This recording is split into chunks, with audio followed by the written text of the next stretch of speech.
Hello, welcome to the Cool Library. I'm Ellen, your librarian, and today I want to talk to you about the books that I read in January and February of 2025, the beginning of this year. I'm going to be doing these videos a little differently. I think I've come up with a way that I want to organize these videos, I guess. First of all, I won't be showing you any stats. I'm going to save the statistics for the end of the year, but I am keeping track of them as I go along, but I just feel like they take up too much time for me planning them, but also me talking about them. Maybe I'll do like a halfway through the year statistics video and then, of course, end of the year showing you all the statistics, but maybe not for these like 2-month wrap-ups that I have.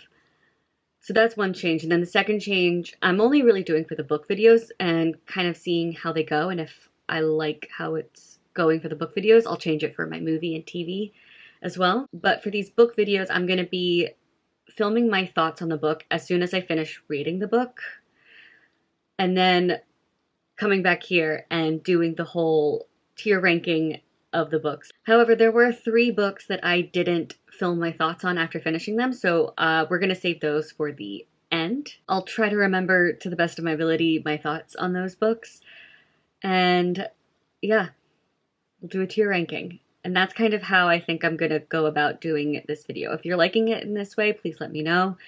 If not, also let me know. But I think first things first, let me share with you my thoughts on the erotic sentient object romance books that I've read so far. And I will tell you the ones that I have read were Taken by My TBR by Holly Wilde, and books 2 and 3 in the Kyleverse series, Faulty and Wrapped by Nicole Parker. First book of the year has been read, and that is Wrapped. So I'm continuing with feeding my curiosity of these types of books. So this is an erotic romance novella with a sentient inanimate object, this one being a birthday present. Like, it's literally the box, the present. The box is the present, and the box comes to life, and a woman has sex with it. This, I also learned, is within the middle of a series. So I guess I'm going to have to start reading the other ones in the series. But they all involve, it's called Kyleverse. And so all of them involve this guy Kyle. So it looks like they're all threesomes with this guy named Kyle. I was like, so I wanted to just, read something silly and birthday related. And that was this. So this came out to be a 2.5. Not my favorite of inanimate object romances. Wasn't really into the writing, especially in the beginning. I couldn't really figure out who was saying what. And I was a little confused about the magic system. But maybe if I read more in the series, I'll understand the magic system a little bit more. But it was fun in the moment. Just average. I have read Taken by My TBR by Holly Wilde, another erotic sentient object romance. Taken by My TBR is a romance with her TBR pile, essentially. Basically, she is trying to find a book to read for the night, but can't find one. She's like reading a chapter of another book, she's not in the mood for it. Reading a chapter of another book, not in the mood for it. Keeps going, till eventually she just gets up and goes to bed, and she has those books laying as a pile on her chair. And then in the middle of the night, that pile of books turns into a man who is like a combination of all the love interests in that book. So there are some that were kind of weird. They were all like different like romance genres. There was like fantasy romance, there was like a tentacle romance, there was a romance that involved a knife.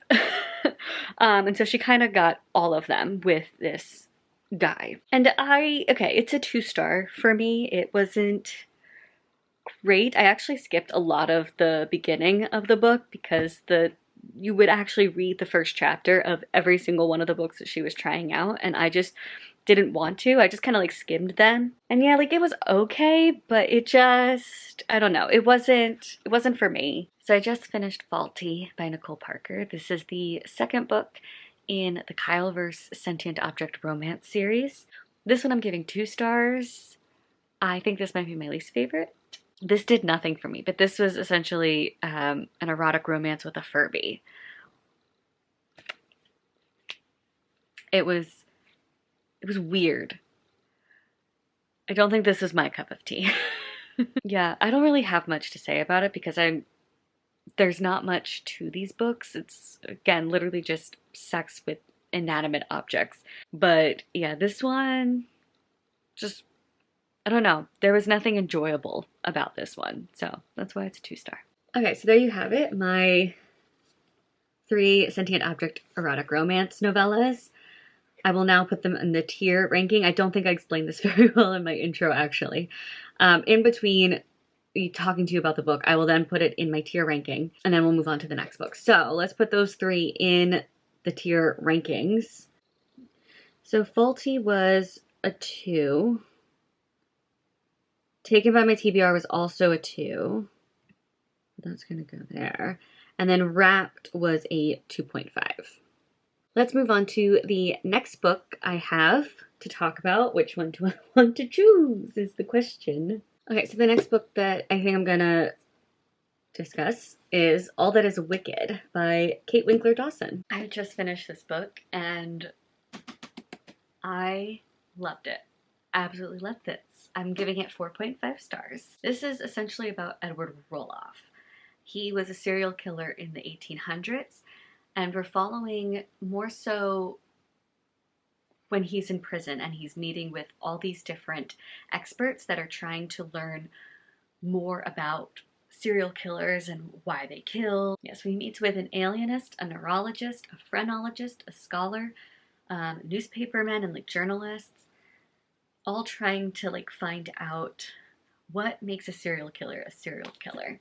Is it something in their brain? Is it something in how they grew up? And so we do also learn about his growing up and all about his murders and like about the people he interacted with. And what they didn't know back then that we have learned through the research of Edward Roloff is that Edward Roloff was a psychopath.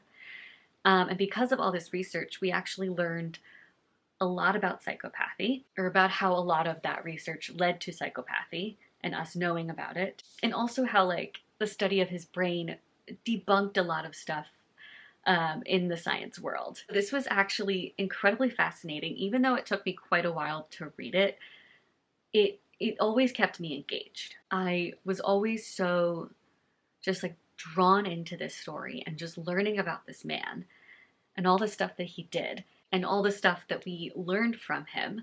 And it was just incredibly fascinating. And I loved the way that the information was presented to us. Like, this was just absolutely wonderful. The only reason for the 4.5 is because Kate Winkler Dawson did repeat herself a few times. But other than that, I loved this. It's definitely a favorite of the year so far. Yes, so this book was definitely a win for me, and it was absolutely fascinating. So let's add it to the tier list. It was a 4.5. All right, next let's talk about Under the Whispering Door. Just came back from the laundromat and I finished a book, Under the Whispering Door by T.J. Klune. This was cute. So this is kind of like a cozy fantasy with some romance in it. I feel like it's more cozy fantasy than it is romantasy. But with this, we follow Wallace, who has just died. He was also not a great person in life. He was a lawyer. He was very unsympathetic towards people and just kept like pushing people away, essentially. But then he died. And he's at his funeral. A woman comes up to him and is like, hey, you need to come with me. And then he meets Hugo, who is basically like a ferryman and helps people move on into the next world, into the next life. And Hugo does own a tea shop, so it's pretty cute and cozy. But at this tea shop, we have Hugo. We have his assistant, who is the woman who kind of like grabs all these people. And then we also have Hugo's grandfather and Hugo's dog living there as well. And it's just like this cute, cozy family. And then Wallace comes in and is honestly very rude in the beginning. He's very mean, but eventually he learns and kind of just becomes a better person, a better human being. And Hugo and Wallace kind of form a little bit of a relationship with each other. Hugo is supposed to be helping Wallace go through a door that will lead into essentially, I guess, like heaven or the world of the dead. But it was cute. I don't think I had the emotions that I really wanted to feel. I didn't really feel attached to anyone. Like, I was expecting this book to make me cry. I was expecting this book to really make me feel emotions, and I just didn't. I don't know if that's, you know, the author's fault or if that's my fault, or, you know, it was just, you know, it's just not compatible, me and this book. I liked it. I liked the story. I liked the characters. There was a lot going on with this book that should have done it for me. And unfortunately, it just didn't. I enjoyed it. I'm happy to read another TJ Klune, but I don't think this was the TJ Klune book to like really grasp me and to like really hold on to my attention. I did really like the ending. I was kind of invested a little bit towards the end, but overall, the whole book, I wasn't too invested. I just kind of was reading it to get it done and over with. So that's why I've given this book 3.5 stars. I liked it. A lot of things that were good about it. It just didn't affect me the way I wanted it to affect me. Okay, yeah, so this was a 3.5. Let's put that in the tier list. Okay, Under the Whispering Door, 3.5. All right, next let's talk about First Lie Wins by Ashley Elston. By the way, I'm literally just doing this in like randomized order. But First Lie Wins we'll do next. Good afternoon. I have finished my next book, which is First Lie Wins by Ashley Elston. Okay, I'm giving it 3.5 stars. I'll start with that. It's okay. It's okay. I don't hate it, but I also was like, I feel like I was expecting more from it. But it's a thriller about this girl, Evie Porter, who, she has some secrets. You're kind of like learning about who she is and like her job and all that stuff as you're reading the book, but essentially she is constantly taking new names and getting a new position from her boss, Mr. Smith. And she doesn't exactly quite know what's going on most of the time. She's just like, oh, Mr. Smith tells me to do this, I'm gonna do it. So her and Mr. Smith haven't been getting on well lately. She did something wrong in her last job, and he's like punishing her with this job, but it's still like unclear what this job essentially is. And to be honest, I don't think we ever actually get the answer of what that job is by the end of the book. What was the plan? What was the purpose? Which I think is like one of the things I had issues with. All we know about this job is that she is being a girlfriend to this guy, and we kind of learn some things about him as well, but it's just like, what was the purpose of her getting close to him? Don't know. I did enjoy some of the reveals at the end. I do think there are some plot holes though, and some predictability along with it. Ultimately, I enjoyed it. It was a really fast, quick read, which I appreciate. But overall, it was just okay. So yeah, a little bit of a letdown, but it was still like a 3.5. Okay, let's put it on the tier list. Okay, so First Lie Wins was a 3.5, and it's definitely going after Under the Whispering Door. I think I liked was Under the Whispering Door more than First Lie Wins. Next, let's talk about my 2 DNFs. I'm here to talk about some DNFs. I DNF'd a book last night, and then I just DNF'd a book right now. And unfortunately, they are both supernatural romances. The one I DNF'd yesterday was Looking for Love in All the Haunted Places by Claire Kahn. I've been wanting to try Claire Kahn for a while, and this is the one I ended up starting with, and I'm thinking maybe this is the one I shouldn't have started with. I did make it a good chunk of the way through. Definitely over halfway through. But it felt boring to me. I also felt like the romance between our 2 main characters was forced. Like, I didn't feel anything, like I didn't feel any chemistry between them, and yet they're supposedly falling in love with each other. It also just felt like it was happening really fast. The other thing I wasn't liking about it is that, you know, this is supposed to be a romance. It takes place in a haunted house, which I was excited about. Very little haunting happens. I think only like 2 things happened, and that's, oh, there's smells that are leading us to stuff. And then I think like floating flowers. And that was it. That was the haunting.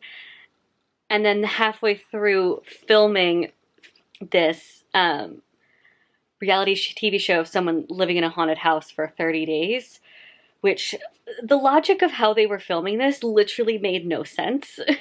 But halfway through filming it, they're like, oh, let's scratch this and let's go do my daughter's idea for a show. And you're gonna play her nanny. Like, you're gonna be an actor now. And it's like, she's not an actor. She's a medium who has like ESP and very sensitive to like all this ghost stuff, which is why she signed up for this show. I don't know, a lot of things logically didn't make sense, and it was just boring and kind of making me annoyed at times. I think at the end of the day, I gave this 2 stars. One I liked even less was Do Your Worst by Rosie Danan. I've given this 1.5 stars.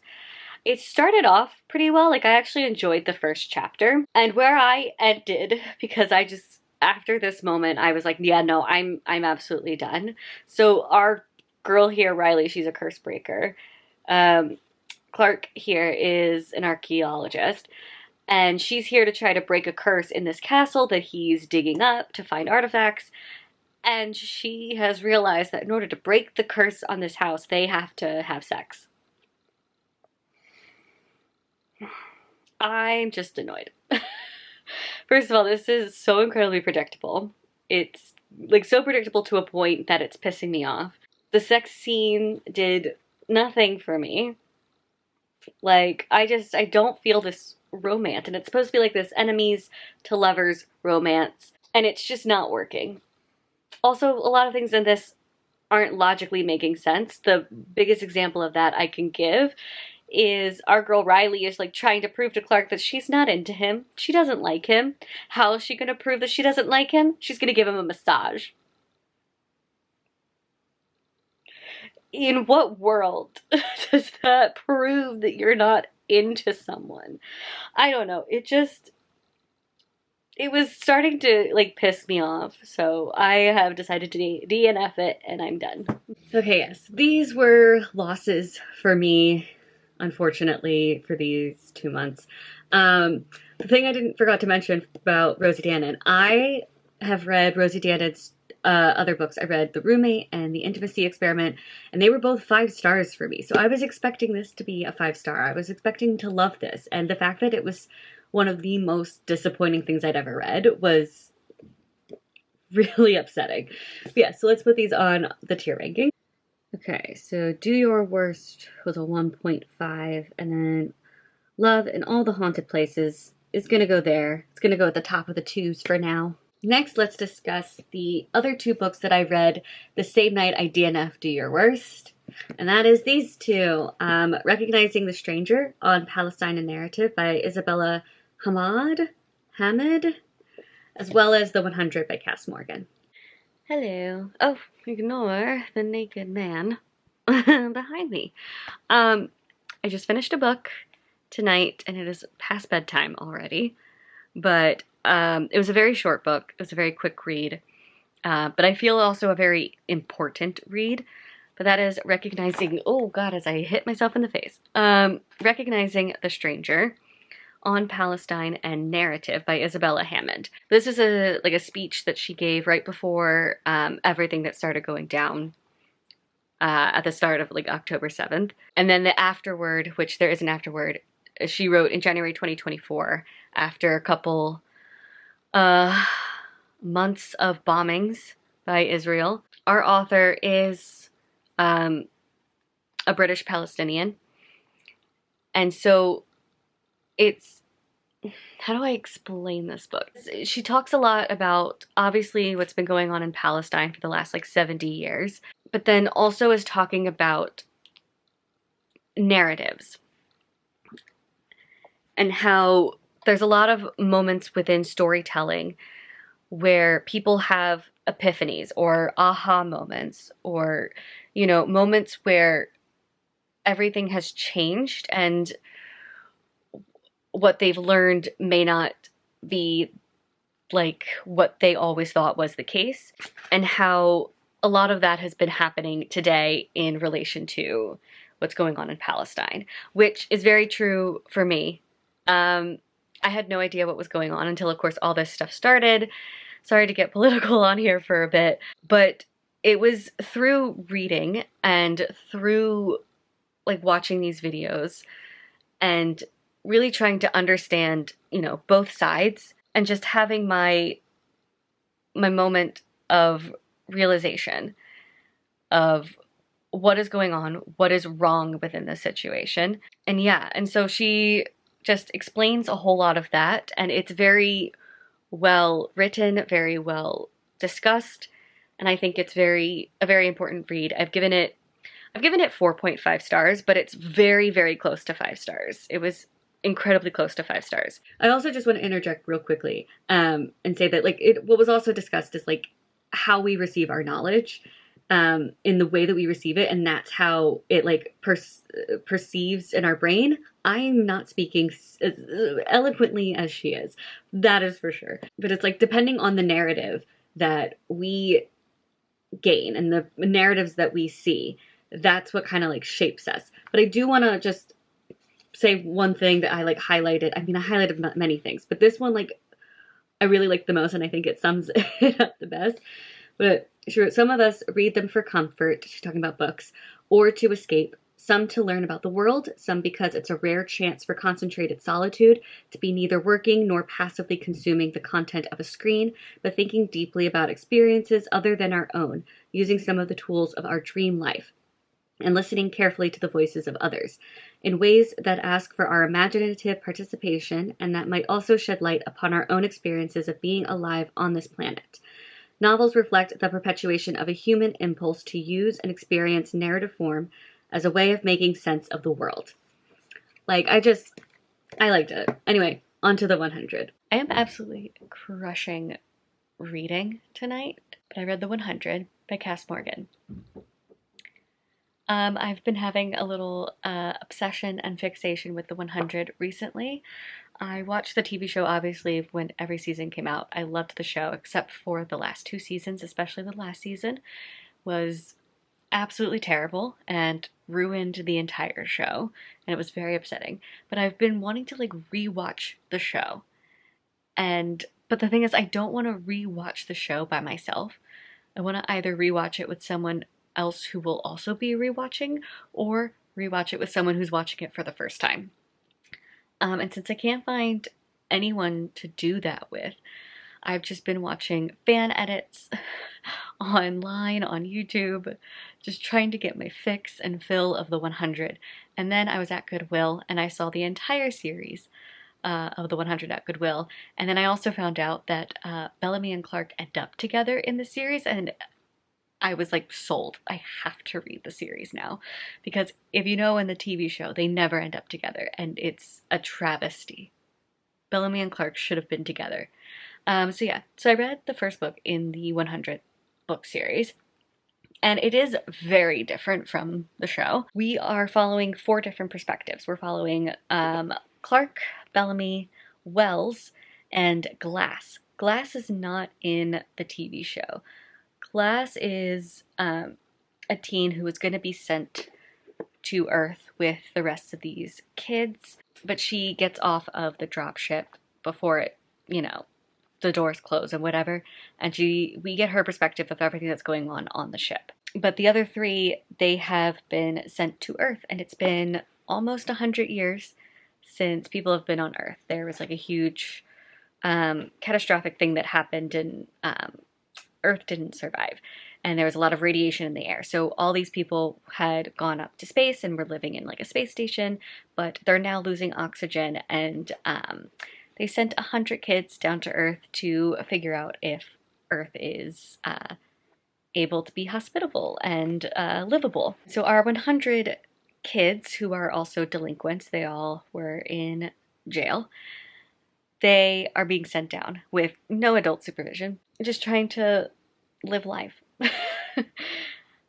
And how the book ends is essentially how like the first episode ends. But also there's no Jasper, there's no Finn, there's no Monty, there's no Murphy, although I think there's a character by the name of Graham in here. I think Graham is supposedly Murphy. And as much as I love that Clark and Bellamy are kind of ending up together in this, they don't have the banter that they have in the show.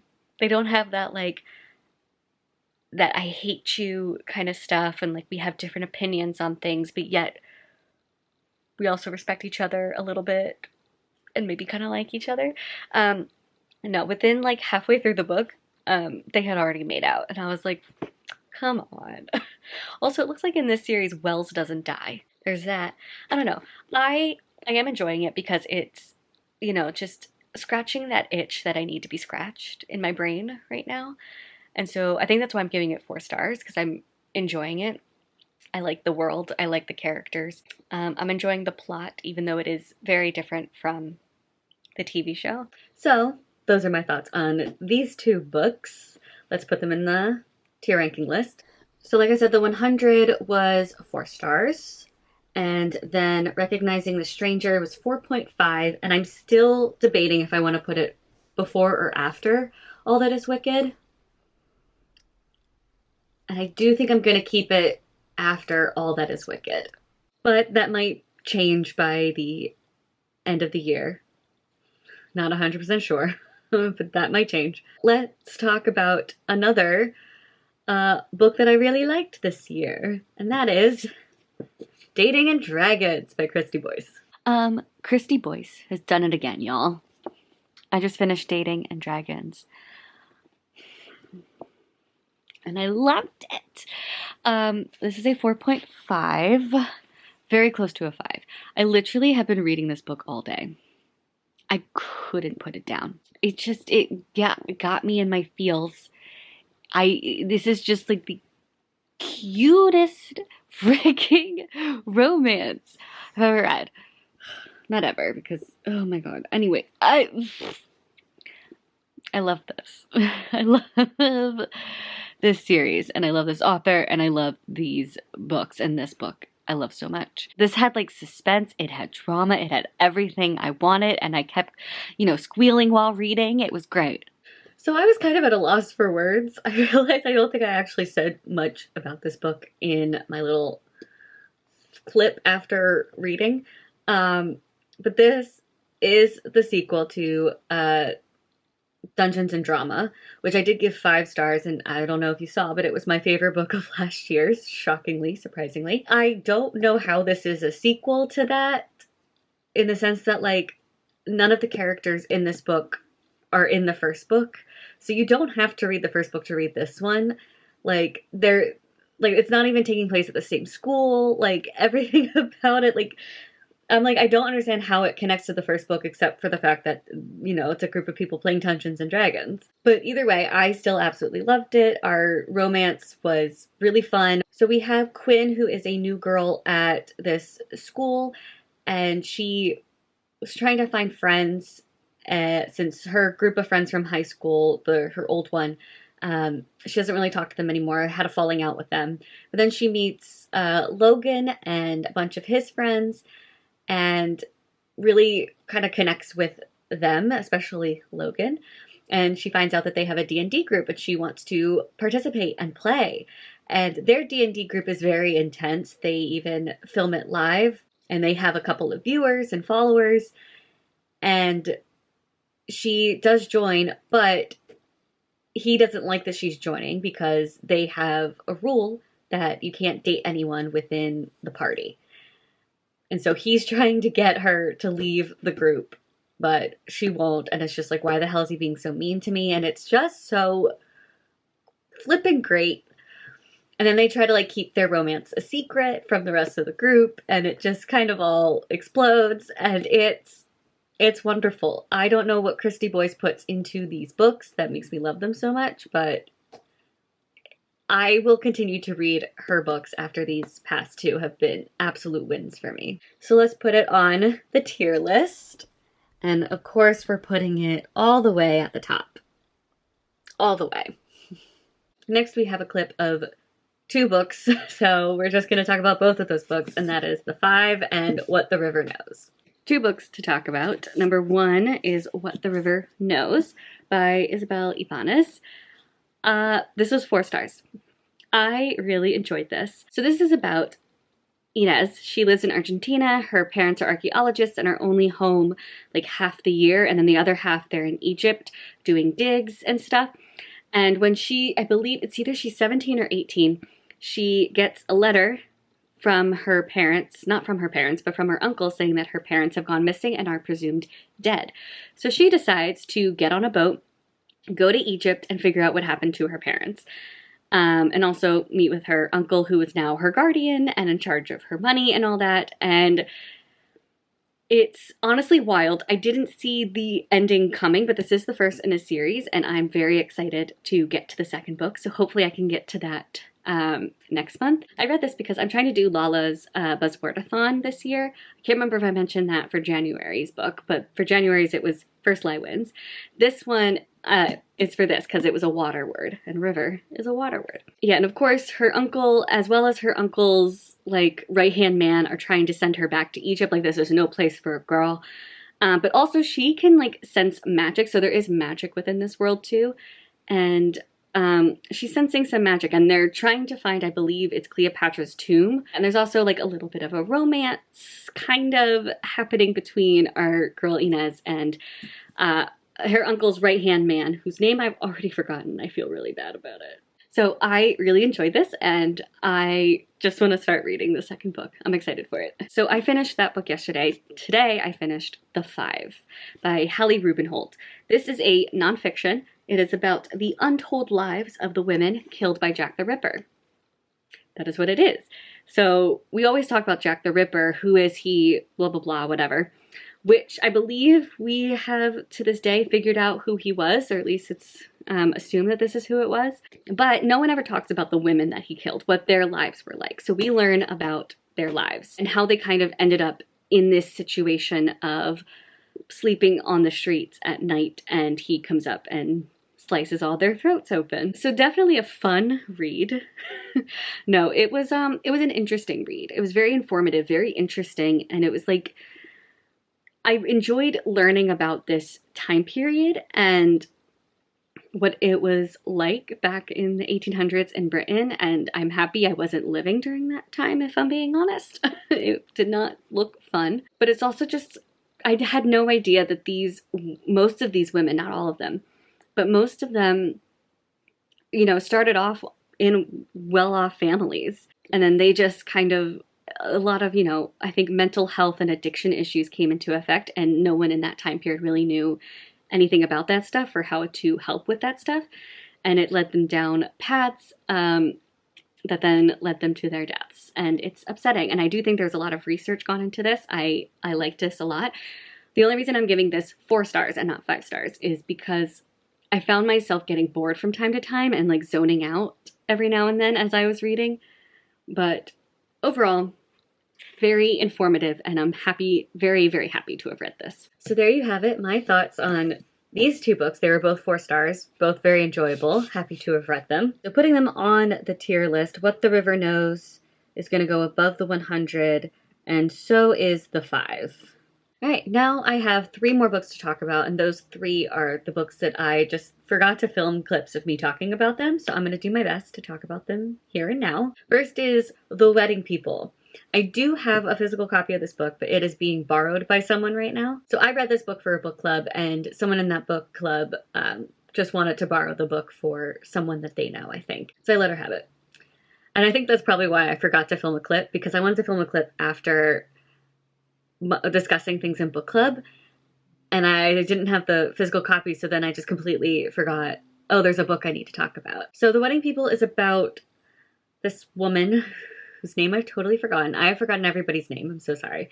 She is checking into this hotel. She's had a divorce from her husband. She has not been doing well mentally and is checking into this hotel essentially to kill herself. And she runs into this woman at the hotel. It's her wedding. It's her wedding weekend. It's at this hotel, and pretty much she thought everyone at this hotel was, you know, like someone at the wedding. And she meets this woman in the hotel elevator. They get to talking, and the bride finds out that this woman is not a part of the wedding and is just here to kill herself. And she essentially is just trying to stop this woman from doing that. and invites her to all of the wedding things. But then it's also just kind of like a look at all these different people that are at the wedding and how most of them are just kind of like fake friends with the bride. And it also seems like the bride and the groom don't actually want to be married to each other.